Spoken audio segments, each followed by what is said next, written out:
Hello, and welcome to the Absolute Beginner Guitar Lesson Series. My name is Oliver, and today's lesson is lesson number 1. And it's also the first of 3 lessons on what I'm calling basic music theory. And I figured I would start out this lesson at what I consider to be the foundation of music theory, and that is the musical alphabet. Now, you may be familiar with this, and maybe this lesson may not hold much for you, but this series is for absolute beginners and assumes no knowledge, so I want to start at the foundational level. So let's get into it. The musical alphabet consists of the letters A, B, C, D, E, F, and G. And these letters represent notes. And along with what I call modifiers, can be used to represent any note that can be played in the Western system of music. So that's the basic information. However, I do want to point out some additional information. And the first thing I want to point out is, as you move forward in the musical alphabet, the notes get higher in pitch.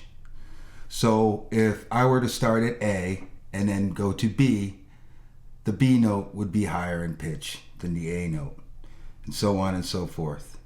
And also that as you move backwards through the musical alphabet, the notes get lower in pitch. So if I were to start with G and then play F, the F would be lower in pitch. So that's the first level of information that I want you to understand.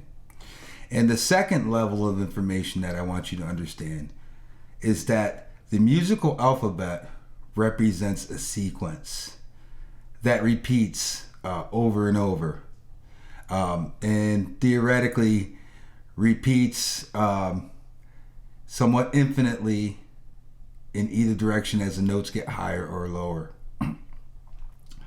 And what I mean by that is, if I were to start at the note the note A in the sequence and play through A, B, C, D, E, F, and G, the next note would be A, and the note after that would be B, because the sequence would repeat over and over again, with the notes getting higher and higher. And also, if we were to start at the note G and play through this sequence and we came to A, the next note would be G, and the sequence would repeat all over again. So the next level of understanding that I want you to come to is that the musical alphabet represents a continuum, a sequence that repeats over and over again, with the notes getting higher or the notes getting lower depending on which direction you move in. And the continuum represents the full range of pitch that could be either played or even theoretically heard. And so that's the basic fundamental information of the lesson. And there's really not much more I want to say, except for it's important to understand that the way the sequence is presented here, it starts with the note A and proceeds through to the note G. However, the sequence can be started at any point in the sequence. So, for example, I could start with the note C, and then the sequence becomes C, D, E, F, G, A, B, C, and then it repeats. And obviously, if I move in the other direction, and also just to point out a basic thing, when notes get higher in pitch as you play them, the notes ascend. So if I were to start in A and play through the sequence, it would be said that I am playing the notes in ascending order. They're getting higher in pitch. And also, as notes get lower in pitch, they descend. So if I were to start the sequence on G and play G, F, E, D, C, and so on, that would be seen as playing the notes in descending order. So it's important to understand that depending on the frame of reference that you use, the sequence can change.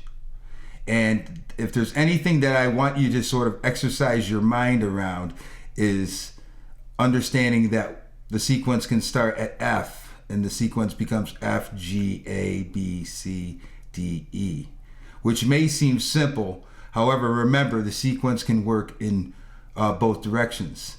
So now if we were to do them in descending order starting at F, we have F, E, D, C, B, A, G. So one thing that I think is critical is to develop the ability to sort of start the sequence at any point in the sequence and move in any direction. Because in music, the notes can get, excuse me, notes can get higher or lower. So that's it. I don't really want to say much more about this. It's just a simple video to sort of explain some basics about the musical alphabet so that you understand that the musical alphabet, the letters represent notes. And these notes, along with modifiers, can be used to express any note that can be played in the Western system of music. And also that as we move forward through the musical alphabet, the notes get higher in pitch. And as we move backwards through the musical alphabet, the notes get lower in pitch. In that these notes represent a sequence which will repeat over and over again, with the notes continuously getting higher in pitch or lower in pitch, depending on which direction you move in. And that we could start at any point in this sequence and we can move in either direction. So that's it. Not much of anything. Hopefully this wasn't too oversimplified, and hopefully you got a little something out of it. In the next lesson, we're going to totally expand what we're doing, and we're going to get into using these notes to really start to study music theory. So that's it for now, and I hope to see you at the next lesson. Peace.